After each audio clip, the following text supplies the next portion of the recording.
Hey there, faction mates. Uncle Snussy here. Thought I would try something a little different this month. Thought maybe I'd put a video together about how I handle like the month-long competitions, and maybe throughout the month do some quicker videos of just maybe my approach to different events as they happen. So I'll just post this on the channel in Discord. You guys can, decide if you get anything useful out of it. Feel free to comment on the video or comment in Discord if you have some advice, even for me, because I know I don't do everything perfect, but I have been playing this game for a while, and I've picked up a lot of strategy and tips along the way. So anything to help and have a little more enjoyment, I'd be happy to help. So basically, what I wanted to talk about today was, since we have the beginning of another talent up and another month-long event, is just sort of my approach. I don't know how many people in our faction successfully make it to the end, having gotten to the highest tier in these month-long competitions. I can see my faction is out there kicking booty in the Hall of Fame key contest, as they normally do. That's awesome. And so what I wanted to focus on first was this Hall of Fame contest. Now that's not causing it to completely freeze every time I click on it. So what I want to talk about is, basically the basis of this contest is to develop this new wrestler. That's a big part of the competition. Is you're going to take Stephanie McMahon this month, and you're going to develop her, and then that's going to contribute to your score in this contest. If you were to max her out and not do a single other thing in this contest, which is impossible to do because, as you've seen, even the faction mates are getting us ingots for the month, you would get to award level 18 without doing anything else. And you may decide, well, I don't like Stephanie McMahon. I'm no interest in having that character, but that's kind of missing the point, because the character is really about getting the rewards from the contest. So having this character unlocks the potential to get even better characters along the month. So I may not have necessarily cared if I had Zombie Finn Balor. I may not have necessarily cared if I had the Striker Ric Flair or Wendy Richter, although she was pretty solid. She's probably a tier 2 showboat female in the game.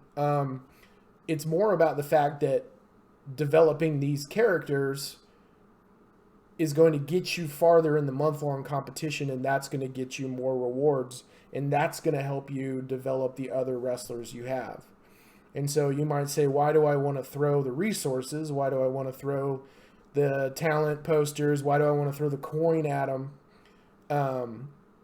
Well, part of the reason why is because there's going to be competitions throughout the month in which having the developed Stephanie McMahon is going to help you in those contests, and you're going to get greater rewards in those contests by having a better character.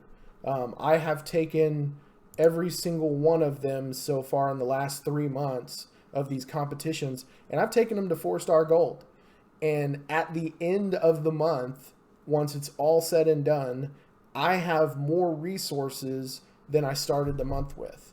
So how is that, right? How am I ending up with more resources when I spent so much to take somebody all the way from a 1-star bronze to a 4-star gold? How could I possibly have more resources? Well, it's because I'm unlocking all of these opportunities throughout the month that allow me to then use the ingots in the store and buy more coin, buy more TP if I want to. Or I'm just getting it along the way in different competitions, right? Earning different bonuses. So even if you don't want the character, developing the character is going to unlock opportunities to improve the characters you do have that you do want. And so it's a good idea to put some focus on that. You're gonna look at these bags here that you're going to get along the way, and you're going to get prizes like 1.2 million coins. You're going to get Stephanie McMahon, best for business shards, right? Possibly you get the bronze poster of Booker T. That's probably the hardest thing off this list to get. But those shards mean not using TP. Getting the coin means that the coin you invested in leveling up Stephanie, you're getting reimbursed on some of that. And I'm not saying you're going to get 100% of it back, but you're going to get a big chunk of what you put into her back. And so you're basically getting to develop a wrestler as far as you possibly can in a month, or in this case 3 weeks, at a discount. So you're getting to max out. And I mean, if you got a maxed out Slick Rick Striker, or a maxed out Finn Balor, or a maxed out Wendy Richter, it's not completely worthless. I mean, Flair, actually, when you get him high enough, is decent. I mean, he's not great, but he's decent. Finn Balor is a really good coach for certain people, and he also is a pretty significant bleed damage person. And there was, a feud in which you could perk up a bleed damage, and you could put the bleed damage trainers on him, and I actually had a pretty good time using him in that feud, because it was a low charge move, bleed damage, and I'm taking people down 250k of just bleed damage turn by turn by turn, just slow death, using a 4-star Finn Balor that right now he's kind of up on the shelf and doesn't get used much anymore, but he's still, I can use him as a coach for other people. So, that's kind of what I wanted to talk about in my first video, was these contests and these goals, they all feed into each other. So when you don't participate, it limits your ability to participate in other areas along the month. So the fact that they all sort of feed into each other is an important thing. And so you should, I don't want to say take it seriously, right? It's a game, but you can do whatever you want. But if you want to get the most out of the game for a month, then give this some attention. Develop this person, make them a focus for the month, even though it makes you feel like it's taking away from the people you really want to develop. But what you'll find is that you can do it in stages, right? You can put the resources into her, and then, or whoever the character happens to be for the month, and then you can take the resources that get spit out, and you can use those resources at the end. And that's typically what I do. I'll end up collecting all of these ingots for the entire month or whatever. I'll have poured everything into that month-long character, and then right at the end of the month, when it's all coming to an end, I'll just collect a bunch of resources out of the store using my ingots, and then I'll use those to get some wrestlers ready for the next talent up, right? Which comes with the next month-long event. I will say that if you are somebody who is interested and willing to spend on the game, or if you're somebody that perhaps doesn't have a big enough, strong enough roster to feel like you can get very far in getting her, the $20 investment in the store for this Jumpstart pack is a good way to go.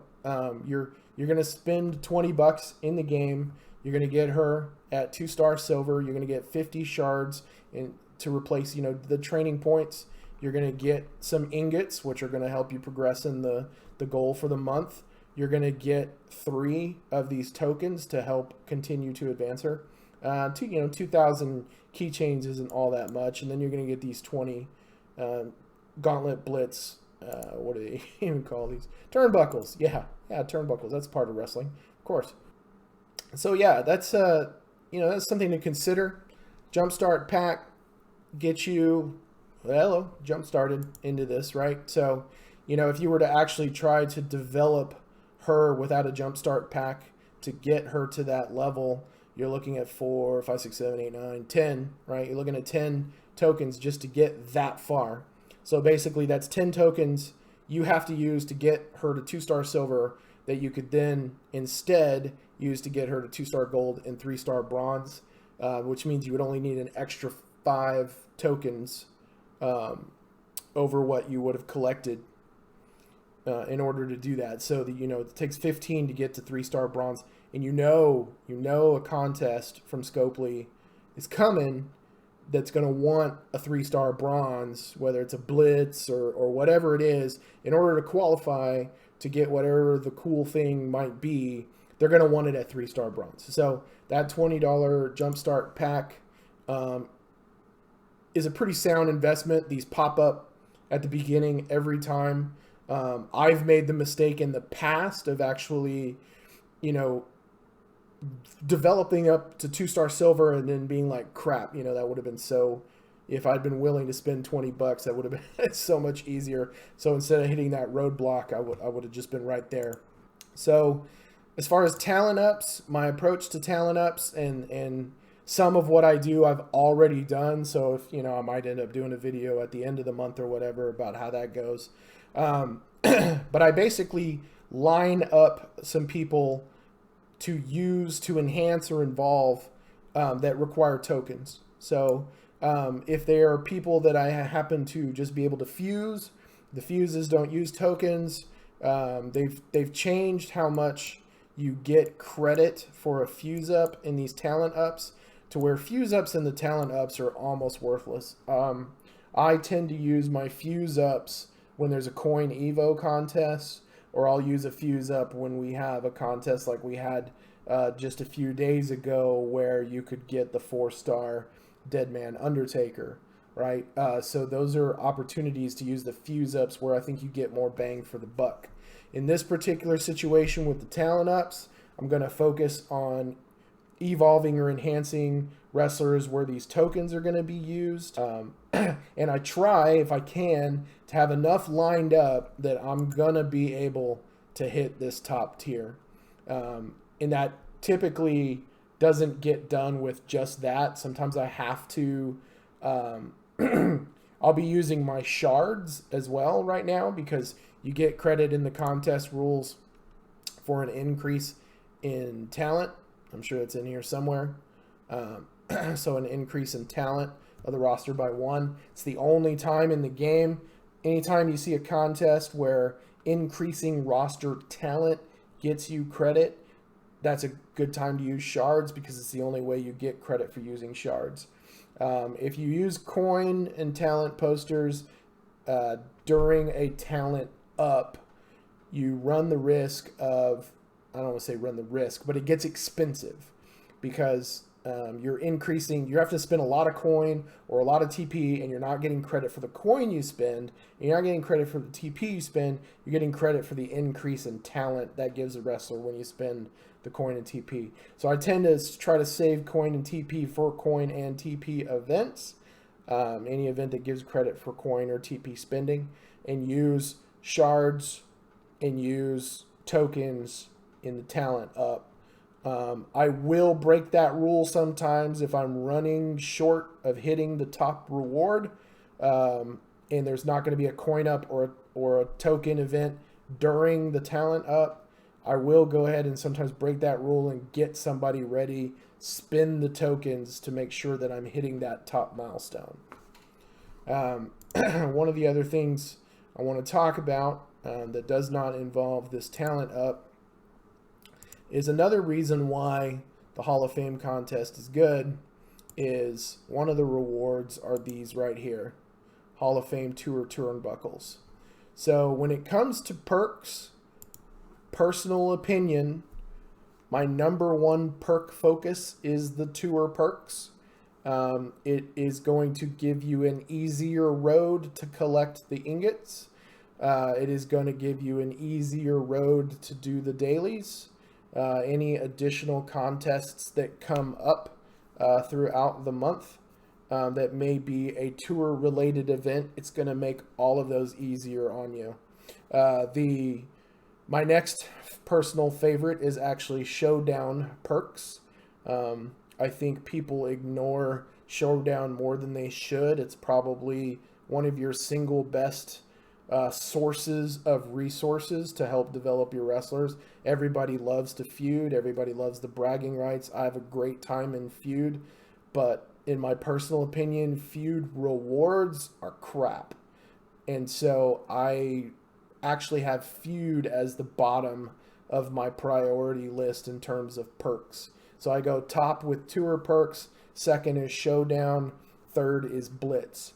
I will not pay for the perks typically until a coin event gets rolling around because I want to get full credit for the coin I spend. And like I said, my exception to that rule sometimes is the talent up event. Sometimes they'll do a talent up and a coin event will hit while the talent up is still going. That's awesome. That's when I'll spend the coin.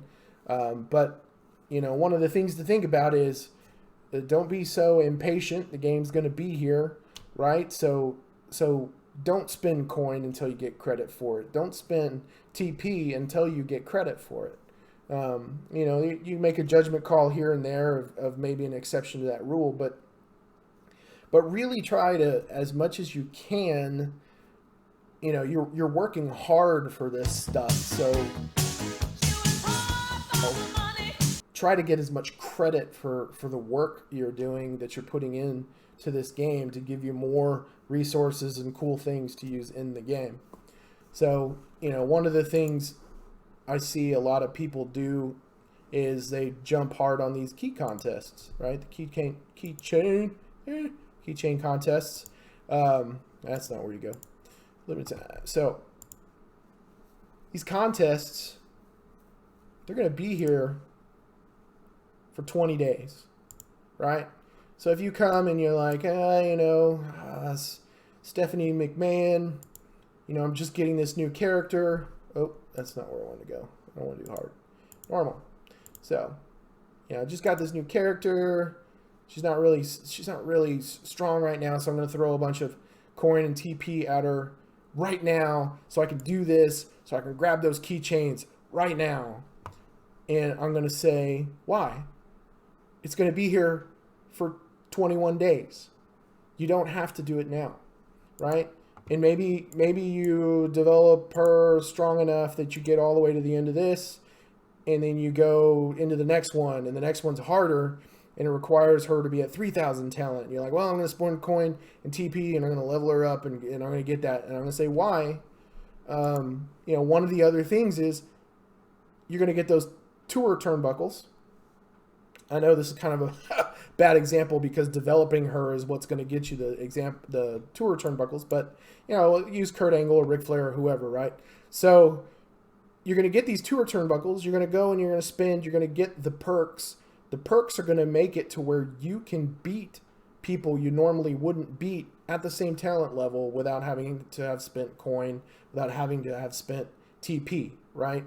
So don't throw so much resource at these people until you reach a point where, okay, it makes sense to go ahead and up them to the next level because you can't beat the person, right? So maybe today you can't beat this person at the talent level you're at. So then you get enough turnbuckles and you go and you up your perk and you come back in and you do the same match and now you can beat that person that you couldn't beat before and you didn't spend a dime to increase their talent or their, you know, you didn't spend any coin, you didn't spend any TP, you didn't spend any tokens to increase their talent to win that match and get that reward, right? And it might be the difference between a 2-star win and a 3-star win that allows you to unlock the next level and get those next greater rewards, right? So, and this is another common thing, right? Here's a competition using a character, potential character. There's a lot of Ric Flairs, but using a character that maybe you got in the previous month or the month prior, right? So I may take Ric Flair to 4-star gold, you know, and I don't typically use him, but now in this particular case, I can use him to run through and knock out some competition and get some rewards here, right? So, you know, don't be in such a hurry to try to knock out everything as soon as you possibly can. There's obviously contests that have much shorter time limits, and so you're kind of pressed in action there, but I know this, I've already gone freaking 20 minutes in this video and 99% of you have either passed out or gone on to eat or decided to do something else. But anyway, I just, you know, I wanted to kind of generally talk about my approach.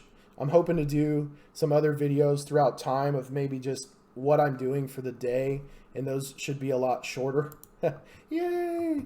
But anyway, I just wanted to try this, see if anybody can find this helpful, and feel free to leave some comments on the YouTube channel or shoot some comments on Discord. I don't typically do this. I know I probably chopped up a lot of what I was trying to say, but I'm just trying to do whatever I can to help you guys get the most out of this game, and as we improve as a faction, it helps everybody.